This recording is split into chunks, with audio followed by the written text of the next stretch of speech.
오늘 하나님께서 우리에게 주신 말씀은 누가복음 19장 1절에서부터 10절 말씀입니다. 누가복음 19장 1절에서부터 10절 말씀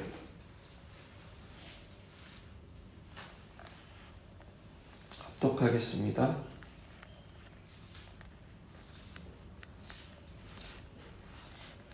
시작. 예수께서 여리고로 돌아가 지나가시더라. 삭개오라 이름하는 자가 있으니 세리장이요 또한 부자라. 그가 예수님께서 어떠한 사람인가 하여 보고자 하되 키가 작고 사람이 많아 할 수 없어 앞으로 달려가서 보기 위하여 돌무화과 나무에 올라가니 이는 예수께서 그리로 지나가시게 됨이로라. 예수께서 그곳에 이르사 쳐다보시고 이르시되 삭개오야 속히 내려오라. 내가 오늘 내 집에 유하여야지니 급히 내려와 즐거워하며 영접하거늘. 뭇 사람이 보고 수군거려 이르되 저가 죄인의 집에 유하러 들어갔도다 하더라. 삭개오가 서서 주께 여짜오되 주여 보시옵소서. 내 소유의 절반을 가난한 자들에게 주겠사오며 만일 누구의 것을 속여 빼앗은 일이 있으며 내 갑절이나 갚겠나이다. 예수께서 이르시되 오늘 구원이 이 집에 이르렀으니 이 사람도 아브라함의 자손이로다. 인자가 온 것은 잃어버린 자를 찾아 구원하려 함이니라. 아멘. 오늘 본문은 누가복음 15장에 말씀하신 잃어버린 세 가지 비유의 완성본이라고 할 수 있습니다. 잃어버린 한 마리의 양과 한 드라크마, 또 둘째 아들의 비유의 현실판이라고 할 수 있습니다. 예수님께서 10절에 오신 뜻, 목적을 분명하게 증거하고 있습니다. 인자가 온 것은 잃어버린 자를 찾아 구원하려 함이니라. 즉 우리를 죄와 사망으로부터 구원해 주시기 위해 주님께서 이 땅 가운데 오셨음을 선포하고 있습니다. 그리고 한 영혼을 향한 주님의 사랑과 열정을 보여주십니다. 오늘 말씀을 통해 우리를 구원해 주신 그 주님의 사랑에 감사하며 각자의 삶의 자리에서 거룩한 열정을 가지고 남은 한 주간도 살아가는 저와 여러분이 되시길 축원합니다. 오늘 본문에서 등장하는 인물은 삭개오입니다. 그의 직업은 세리장이었습니다. 유대인들이 가장 싫어하는 부류의 사람 중에 하나입니다. 그러나 주님께서 삭개오를 부르실 때에 그의 직업과 재물을 보고 부르지 않으셨습니다. 또 그의 가문을 보고 부르지 않으셨습니다. 그리고 그의 선행을 보고도 부르지 않으셨습니다.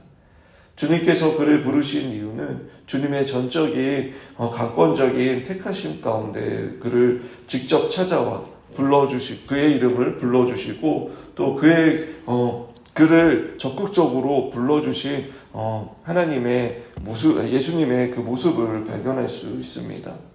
그럼 5절의 말씀입니다.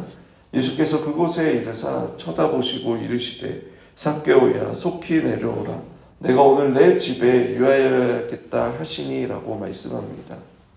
예수님께서 여리고에 이르자 수많은 인파들이 몰려들며 예수님을 쫓아다녔습니다. 수많은 사람들이 소문만 들었던 예수님의 얼굴을 보고자 저마다 자리를 잡으며 예수님을 보려고 하였습니다. 그렇지만 키가 작은 삭개오는 수많은 인파 속에서 예수님을 볼 수 없었습니다. 그러나 체면을 버리고 돌무화과 나무에 올라 예수님을 보려고 하였습니다.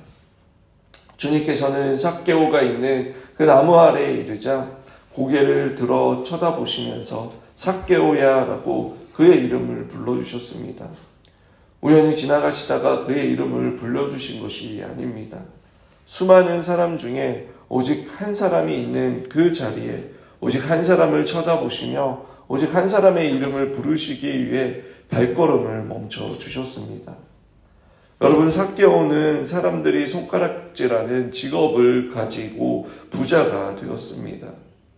누구에게는 물질적인 풍요 때문에 부러움의 대상일 수는 있지만 그럼 그 당시에 대부분 유대인 사람들에게는 따가운 시선과 손가락질을 하며 또 어느 누구에게도 따뜻한 관심을 받지 못한 그러한 자였습니다. 많은 재물과 권력을 가졌음에도 여러분 예수님 앞에서는 초라한 삭개오였습니다.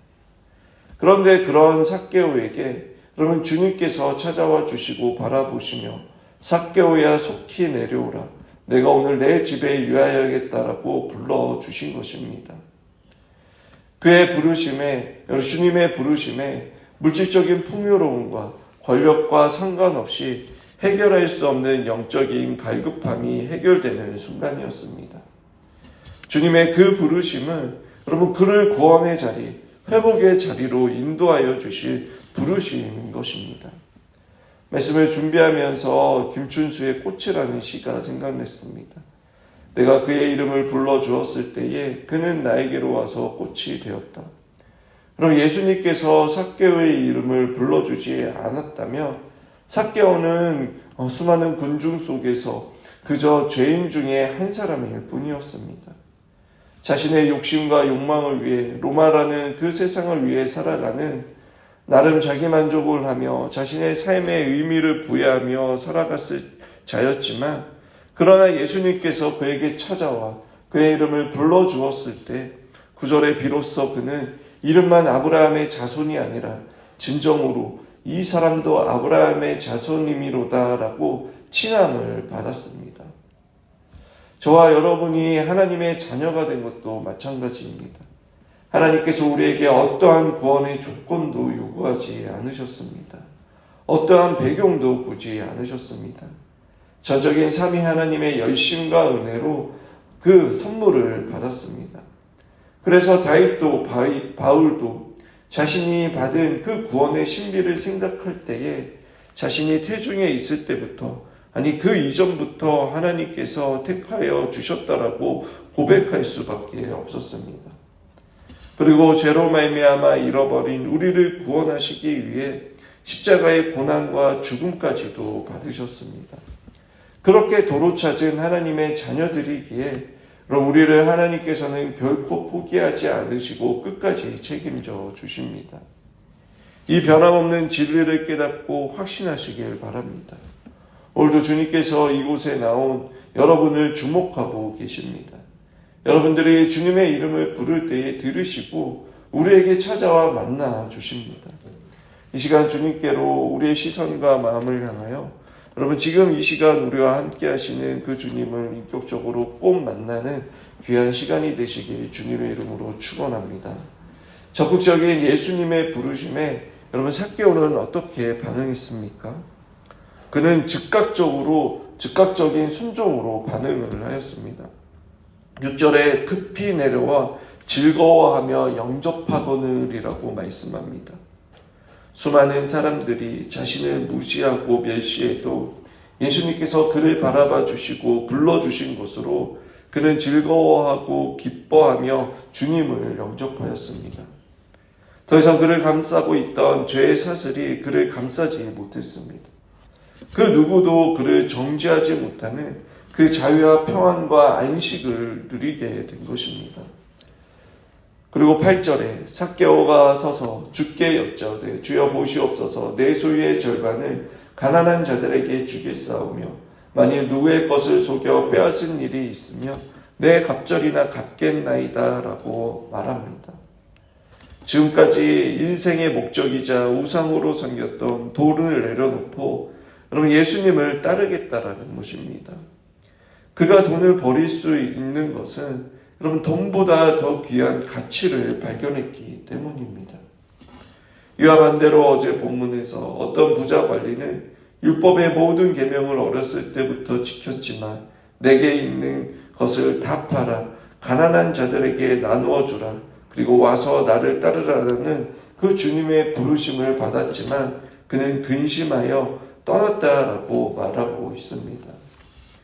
여러분 오늘 우리를 근심하게 만들고 다른 사람들과 비교하여 상대적인 박탈감을 느끼게 하는 이유가 무엇입니까? 죄로 물든 세상의 기준으로 우리 자신을 비교하기 때문입니다. 이 땅에 있는 것에 가장 큰 가치를 두기 때문입니다. 그러나 구원받은 하나님의 자녀는 여러분 세상의 기준과 가치를 가지고 나를 바라보는 것이 아니라 하나님께서 바라보시는 나를 바라보는 것입니다. 그것은 곧 나를 구원하여 주신 예수 그리스도를 바라보는 것입니다. 나를 위해 하나님의 아들이신 예수님께서 죽으셨다라는 그 복음이 세상과 사탄이 그 무엇을 가지고 공격해도 결코 흔들리지 않고 우리의 삶과 영혼을 지켜낼 수 있는 것입니다. 세상 사람들은 없는 것으로 인해 불행하다라고 말합니다. 또 다른 사람들과 비교할 때에 많이 가졌어도 만족하지 못하면 불행합니다. 그리고 더 안타까운 것은 모든 것을 다 가졌지만 그러면 주님을 소유하지 못했다면 모든 것을 다 가지지 못한 것입니다.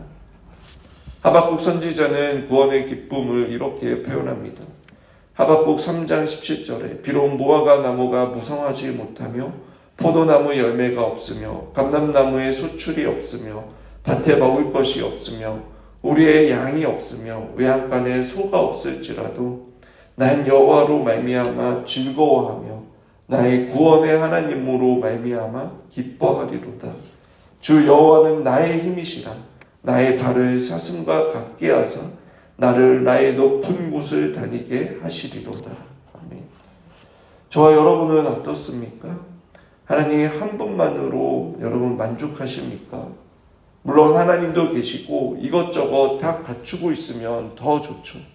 그러나 삭개오처럼 여러분 하박국의 선지자처럼 모든 것이 없어질 때에 하나님 한 분만으로 즐거워하고 기뻐하실 수 있습니까? 오늘 본문은 그러한 사람이 바늘길을 통과한 사람, 하나님 나라에 합한 자라고 가르쳐 줍니다. 말씀을 준비하다가 여러분 삭개오의 이후의 삶을 추적해 보았습니다. 성경에 기록하고 있지는 않지만 여러분 기독교 역사 문헌에 기록하고 있습니다. 예수님의 12 제자들에게 직간접적으로 영향을 받았던 초대교구인 알렉산드리아 클레멘트가 기록한 스트로마타라는 책에 여러분 삭개오가 가룟 유다를 대신하여 뽑힌 예수님의 제자 마띠아라고 기록하고 있습니다. 또 사색이 기록된 사도들의 법이라는 그 책에서는 여러분 삭개오가 가이사랴의 첫 주교가 되었다라고 말합니다. 이처럼 여러 이야기에 전해오는 것을 통해 여러분 그가 이전에 세리 삭개오가 아닌 예수님의 제자로 살았다라고 증언하고 있습니다. 이처럼 그의 변화된 삶은 여러분 구원의 확실한 증거로 나타나는 것입니다. 예수님께서도 확실히 증언하고 계십니다. 예수께서 이르시되 오늘 구원이 이 집에 이르렀으니 이 사람도 아브라함의 자손이로다. 여러분 말씀을 맺겠습니다. 주님께서는 늘 말씀으로 우리에게 적극적으로 찾아와 주십니다. 우리를 주목하시고 또 우리의 기도에 귀를 기울여 주십니다. 우리가 이 땅 가운데 주님의 자녀로 살아갈 수 있도록 그럼 나보다 나를 더 사랑하시고 또 나보다 나를 더 잘하시는 주님께서 우리의 영혼과 육체의 모든 필요를 채워주십니다. 그 하나님의 사랑과 은혜로 우리를 또 보내신 곳에서 맡겨주신 그 사명을 감당할 때에 살아계신 하나님을 증거하는 저와 여러분들이 되시길 주님의 이름으로 축원합니다.